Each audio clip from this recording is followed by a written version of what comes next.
Hi, everybody. Ian Bremmer here. A happy Monday to you. And a quick take to start off your week. I want to talk about President Biden's upcoming trip to the Middle East. And this is getting a lot of attention, in particular because he's visiting Saudi Arabia. You will remember, it's gotten a lot of play, that when Biden was running for the presidency, he said that Saudi Arabia should be a pariah, principally because of the assassination of Jamal Khashoggi, the civilian American and Saudi journalist that used to write for the Washington Post, and that if he became president, if Biden became president, that he would make Saudi Arabia and MBS into the pariah that they were. Now, obviously, you're making a trip to Saudi Arabia. Biden feels very sheepish about the fact that he is doing a 180 on that statement. Life has changed, and Biden wrote a piece in the Washington Post this weekend about the fact that, given where the Russians are right now, given where the Chinese are right now, the U.S. needs to focus on, whatever support it can get from other countries. I accept that as a reason, but I would be much more direct than that. The fact is that when you have a country that is a strategic partner of yours and has been for a long time, that also matters. And when that country behaves in ways that are more aligned with you strategically, you should recognize that, and your behavior should change accordingly. Now, there's no question in my mind that we have had significant differences with the Saudis in the past, and we still do. But Saudi Arabia is also the largest arms purchaser from the United States in the world, and the U.S. is the largest arms exporter in the world. Russia's number two, won't be for long, given their manufacturing and supply chain challenges.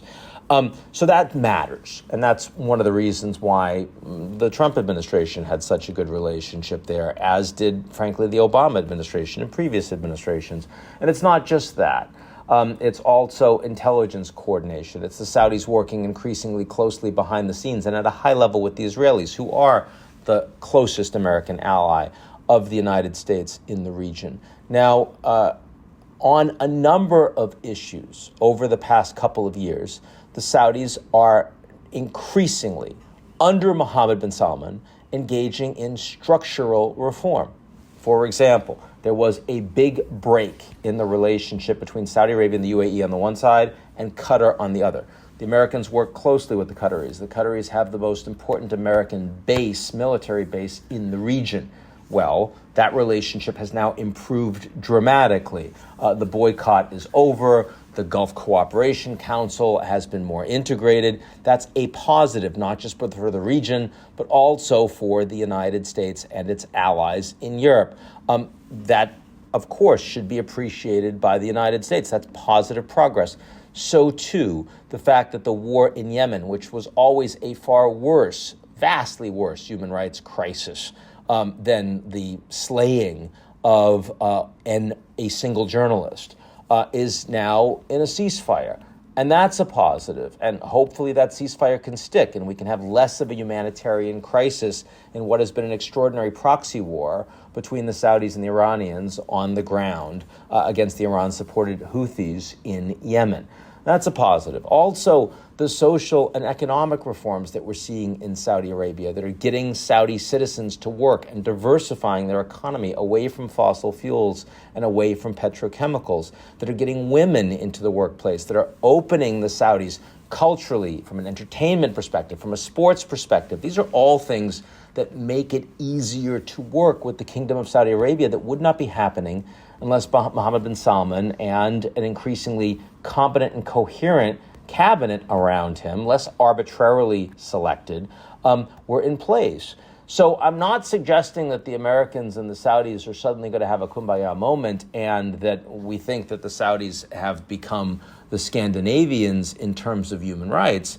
Though I also recognize that the U.S. needs to focus more on the strategic partnership piece and a little bit less on the holding true to American values piece, since the U.S. is not doing such a great job in holding true to American values in the United States, given red versus blue on pretty much every issue these days, including the legitimacy of American elections, kind of fundamental and critical to a sustainable Republican democracy. So, number one, I completely support this trip.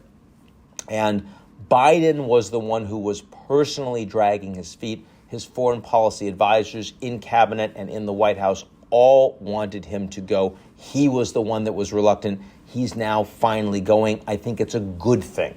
And I hope that progressives in the Democratic Party don't beat up on him too much as a consequence of the trip, because it is clearly in America's interest long term to have a more stable and sustainable relationship with all of the countries of the GCC and with Israel in the Middle East. I also, though, think that it's not appropriate for a president to make his first trip as president to Saudi Arabia, as Trump did when he was president. And look, he was close to the Saudis, and they treated him like a king when he went there, and he liked that. And he's close to the Israelis and Netanyahu when he was prime minister, and they have a personal relationship and had for a long time. I get it. But the Middle East is not the top priority for the United States. Asia, Europe, and of course the Western Hemisphere, all more important for the Americans, especially with the United States as the world's largest energy producer, and especially given the increasing transformation to a post-carbon renewable energy environment. So, yeah, I believe that your first trip to the Middle East isn't in the first couple of months. You first go to Canada and Mexico. You first go to Europe and to Asia, and you visit the core allies. But then in relatively short order, 3, 4, 6 months out, you make a trip to the Middle East. And of course, you go to Israel and you go to Saudi Arabia. That makes a lot of sense to me. It's been kicked down the road, and it's been pushed in part by the Russian invasion in Ukraine. And now everyone's talking about it as if there's some big breakthrough coming in oil. I think that the oil piece of this is less important than the broader strategic partnership, not least because oil prices have been coming down over the last few weeks. They're likely to continue to. There is a lot of oil on the market right now. Concern about oil prices was spiking in part because of worries that there'd be a broad European boycott against all shipping and insurance, which would reduce the supply by millions and millions of barrels a day. That is not coming imminently and will probably be watered down at least a degree by the potential of having some kind of coordination on waivers from the Europeans in the near term. But also because the world is probably heading towards a global recession, a mild one, but nonetheless a real one, on the back of the pandemic, the supply chain challenges, the Russia-Ukraine challenges, the inflation challenges.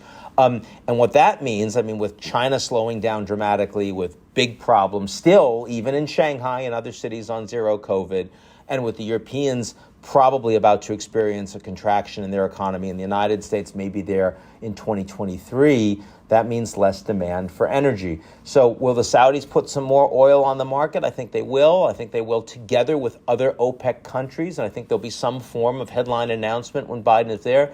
But that's not the big news from this trip, and frankly, it shouldn't be the big news from this trip. So again, all in favor of him going. We'll see how it goes. I suspect it's going to end up being less controversial than people think. It's going to be pretty friendly, and we can get back to more normalized relations with a bunch of countries the Americans have been doing business as if there wasn't a big problem anyway. And that's it for me, and I'll talk to you all real soon.